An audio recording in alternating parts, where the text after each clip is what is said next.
ఆదిలాబాద్ జిల్లా నేతలతో Congress party Telangana incharge Meenakshi Natarajan భేటీ అయ్యారు. పార్టీలో పదవులు, పార్టీ స్థితిగతులపై ఆరా తీశారామె. ఒక్కో నేతతో 10 నిమిషాలు మాట్లాడారు మీనాక్షి నటరాజన్. ఆదిలాబాద్ జిల్లా అధ్యక్ష పదవిని తనకు ఇవ్వాల్సిందిగా కోరారు ఆదిలాబాద్ ఇన్ఛార్జ్ కంది శ్రీనివాస్. అలాగే పార్టీ కోసం కష్టపడిన తనకు మంత్రి పదవి ఇవ్వాలన్నారు ప్రేమ్ సాగర్ రావు.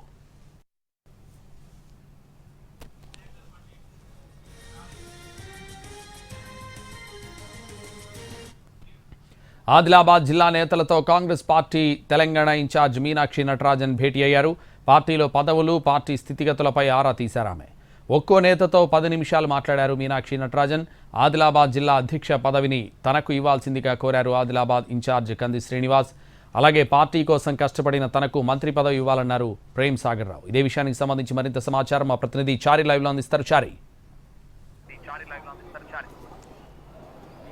కాంగ్రెస్ వ్యవహారాల ఇన్ఛార్జి మీనాక్షి నటరాజన్ పార్లమెంటు నియోజకవర్గాల వారీగా ఈ నియోజకవర్గాల్లో పోటీ చేసినటువంటి ఇన్ఛార్జీలందరితో కూడా సమావేశాన్ని ఏర్పాటు చేస్తున్నారు. ఉదయం ఆదిలాబాద్ జిల్లాకు సంబంధించి, అలాగే పెద్దపల్లి, కరీంనగర్ పార్లమెంట్ నియోజకవర్గాలకు సంబంధించినటువంటి నాయకులందరితో కూడా సమీక్ష సమావేశాన్ని నిర్వహించారు. ప్రస్తుతం మెదక్ పార్లమెంటు నియోజకవర్గ పరిధిలో ఉన్నటువంటి ఇన్ఛార్జీలు, పార్టీ ఎమ్మెల్యేలతో సమావేశం జరుగుతుంది. ఆదిలాబాద్ జిల్లాకు సంబంధించినటువంటి విషయంలో ప్రధానంగా ఇన్ఛార్జి 2 విషయాల మీద ఫోకస్ చేస్తున్నారు. ప్రభుత్వం చేసినటువంటి పథకాలకు సంబంధించి గ్రౌండింగ్ ఎలా ఉంది, అలాగే పార్టీ స్థితిగతులకు సంబంధించినటువంటి వ్యవహారాలు, నాయకుల మధ్య సమన్వయ లేమికి సంబంధించినటువంటి అంశాలన్నింటి మీద కూడా మీనాక్షి నటరాజన్ ఫోకస్ చేసినట్టు కనబడుతుంది. ఉదయం జరిగినటువంటి ఆదిలాబాద్ నియోజకవర్గ సమావేశంలో ప్రధానంగా ఆదిలాబాద్ పార్టీ బాధ్యతలకు సంబంధించినటువంటి విషయంతో పాటుగా ఆదిలాబాద్ జిల్లాలో ఎప్పుడు కూడా కాంగ్రెస్ పార్టీ ఎందుకు 1-2 ఎమ్మెల్యే సీట్లకే పరిమితం అవుతుంది, ఎందుకు కాంగ్రెస్ పార్టీ బలోపేతం అవ్వటం లేదు అనే దానికి సంబంధించినటువంటి అంశాలన్నింటి మీద కూడా ఆరాధీశారు. ఆయా జిల్లాల్లో ఇప్పుడు ప్రస్తుతం ఉమ్మడి ఆదిలాబాద్ లో పార్టీ నాయకత్వాన్ని బలోపేతం చేయడంతో పాటు క్షేత్రస్థాయిలో పార్టీ నిర్మాణం మీద ఫోకస్ చేయాలనేటువంటి సూచన కూడా చేసినట్టు తెలుస్తుంది. ఆదిలాబాద్ జిల్లాకు సంబంధించినటువంటి డీసీసీ నియామకానికి సంబంధించినటువంటి అంశాలన్నిటి మీద కూడా చర్చించారు. ఇక ప్రేమ్ సాగర్ రావు కేబినెట్ విస్తరణ జరిగితే తమకు మంత్రి పదవి ఇవ్వాలని తను పార్టీ కోసం చేసినటువంటి కృషి కావచ్చు, పార్టీ కోసం తను కేటాయించినటువంటి సమయం కావచ్చు, వీటన్నిటిని ఇన్ఛార్జి ముందు ప్రస్తావించారు. ఆ తర్వాత వివేక్ అలాగే ఎంపీ వంశీ ఇద్దరు కూడా మీనాక్షి నటరాజన్తో సుమారు 15 నిమిషాల పాటు భేటీ అయ్యారు. కేబినెట్ లో తనకు కూడా అవకాశం ఇవ్వాలని పదే వివేక్ కూడా ప్రస్తావిస్తున్నటువంటి నేపథ్యంలో ఇద్దరు కూడా తమకిచ్చినటువంటి హామీ కావచ్చు, పార్టీ కోసం చేసినటువంటి పనులు కావచ్చు, వీటన్నిటిని కూడా ఇన్ఛార్జి ముందు ప్రస్తావించారు. ఇక పెద్దపల్లి నియోజకవర్గానికి సంబంధించినటువంటి విషయంలో కొద్దిసేపటి క్రితమే ఈ సమావేశం ముగిసింది. పెద్దపల్లి నియోజకవర్గానికి సంబంధించినటువంటి అంతర్గత అంశాల మీద ఇన్ఛార్జి ఆరాధీశారు. ప్రధానంగా మంత్రి శ్రీధర్ బాబు అలాగే ఎంపీగా ఉన్నటువంటి వంశీ మధ్య ఇటీవల కొంత ప్రోటోకాల్ కు సంబంధించినటువంటి వివాదం కొనసాగుతుంది. ఆ వివాదానికి సంబంధించి ఎమ్మెల్యేల అభిప్రాయాలను కూడా సేకరించారు. అసలు ఈ వివాదం ఏంటి అనేటువంటి అంశాన్ని మీద ఎమ్మెల్యేలు అందరితో కూడా ఆరాధీశారు.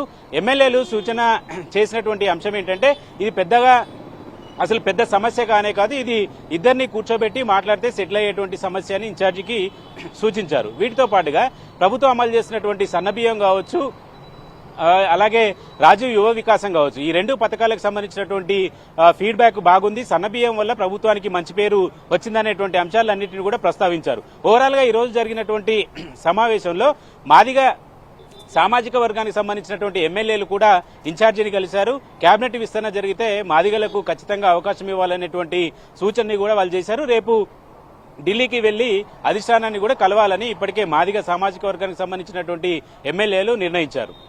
అయితే చారి, సీనియారిటీని ప్రధానంగా పరిగణలోకి తీసుకునే అవకాశం ఉందా మంత్రివర్గ విస్తరణ?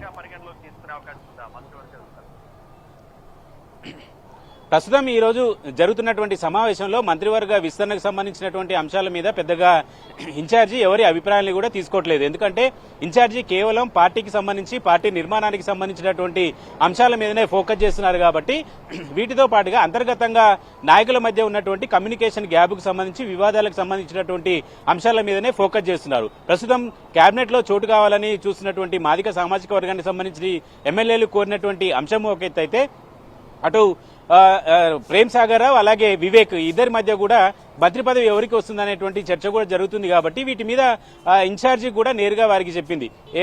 ప్రస్తుతం ఉన్నటువంటి మీరు చెప్పినటువంటి అభిప్రాయాలు నాకు తీసుకున్నటువంటి ఫీడ్బ్యాక్ అన్నిటిని కూడా రాహుల్ గాంధీకి ఏఐసీసీ అధ్యక్షుడు ఖర్గేకి వివరించడం వరకే నా విధి కాబట్టి అప్పటి వరకు ఆ పని నేను పూర్తి స్థాయిలో చేస్తా, నిర్ణయం అధిష్టానం తీసుకోవాల్సి ఉంటుంది అనేటువంటి సూచన కూడా చేశారు. అయితే ప్రధానంగా ఈ రోజు జరుగుతున్నటువంటి సమావేశం ఏంటంటే నాయకుల మధ్య సమన్వయానికి సంబంధించి జిల్లాలో పార్లమెంటు వారీగా ఎన్నికలకు సంబంధించి ఫెయిల్యూర్స్ కావచ్చు, నాయకుల మధ్య సమన్వయం కావచ్చు, పార్టీ బలోపేతానికి సంబంధించినటువంటి అంశాల మీదనే ఇన్ఛార్జి ఫోకస్ చేస్తున్నారు. రైట్, థ్యాంక్ యూ చారి.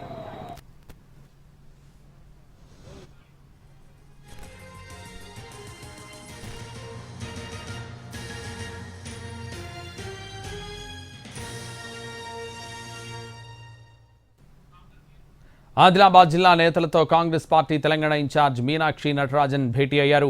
పార్టీలో పదవులు, పార్టీ స్థితిగతులపై ఆరా తీశారామె. ఒక్కో నేతతో 10 నిమిషాలు మాట్లాడారు మీనాక్షి నటరాజన్.